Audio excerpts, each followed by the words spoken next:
வணக்கம். G news 24x7 செய்திகளுக்காக செய்தி வாசிப்பவர் உதயகுமார். திருவள்ளூர் கிழக்கு மாவட்டம் மாதவரம் பகுதி பாமக சார்பில் லட்சுமிபுரத்தில் நடைபெற்ற அவசர ஆலோசனைக் கூட்டத்தில் பொன் கங்காதரன் பங்கேற்பு.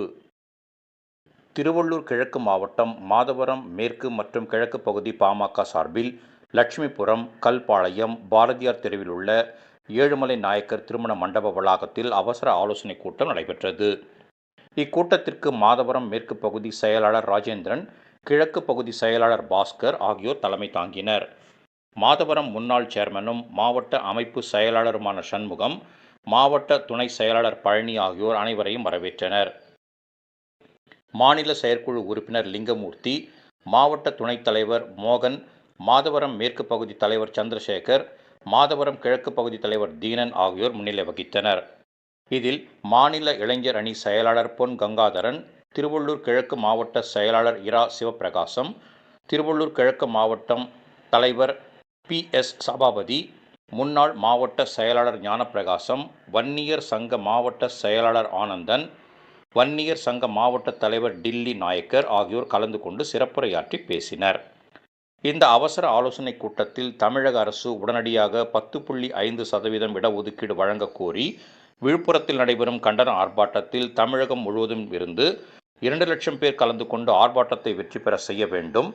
அதற்கு ஒவ்வொரு பகுதியில் இருந்தும் 2000 இளைஞர்கள் கலந்து கொள்வது, பாமக தலைவர் அன்புமணி ராமதாஸ் உரிமை மீட்பு போராட்டமாக 100 நாள் நடைபயணத்தை மேற்கொள்ள உள்ளார்.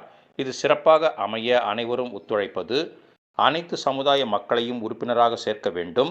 இந்த உறுப்பினர் சேர்க்கைக்கு கிளை பொறுப்பாளர்கள் 25 பேரும், வாக்குச்சாவடி பொறுப்பாளர்கள் 10 பேரும் அயராது பாடுபட வேண்டும்.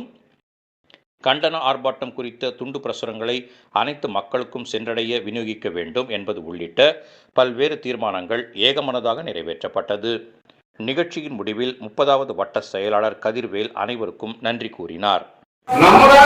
நம்முடைய உயிர் போய் நம்மளாலே வாங்கிய இடஒதுக்கீட்டின் பலனாக அவர்கள் நமக்கு வாக்கும் அளிக்கவில்லை. அவங்க எதுவுமே தெரியல.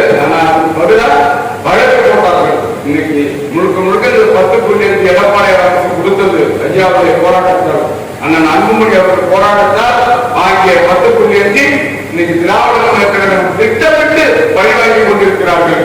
இன்னைக்கு உச்சநீதிமன்றம் செல்லும் நமக்கான அந்த பலன் இல்லை. அதுக்காக தான் மாமல்லபுரம் மாவட்ட மிகப்பெரிய ஆனால் அன்புமணி தலைமையில் நடத்தினார்கள். இந்தியா இந்த உலகத்தில் யாரும் நடத்த முடியாத மாநாட்டை 30 நாட்களே நடத்தினார்கள். 30 நாட்கள் மாநாட்டு அந்த வெற்றியோடு நம்மளால் ருசிக்க முடியவில்லை. திராவிட முன்னேற்ற திட்டமிட்டு நம்முடைய கட்சிக்குள்ள பிளவை ஏற்படுத்திக் கொண்டிருக்கிறார்கள். அது எல்லாருமே தெரியும், உங்களுக்கெல்லாம் எல்லாருக்கும் தெரியும். இந்த நிலைமையில் தான் அண்ணன் அன்புமணி அவர்கள் வன்னியர் சங்கம் ஆரம்பித்த ஜூலை 20ஆம் தேதி அந்த தியாகிகள் மாவட்டமான விழுப்புரம் மாவட்டத்தில் அதிக உயிர் போன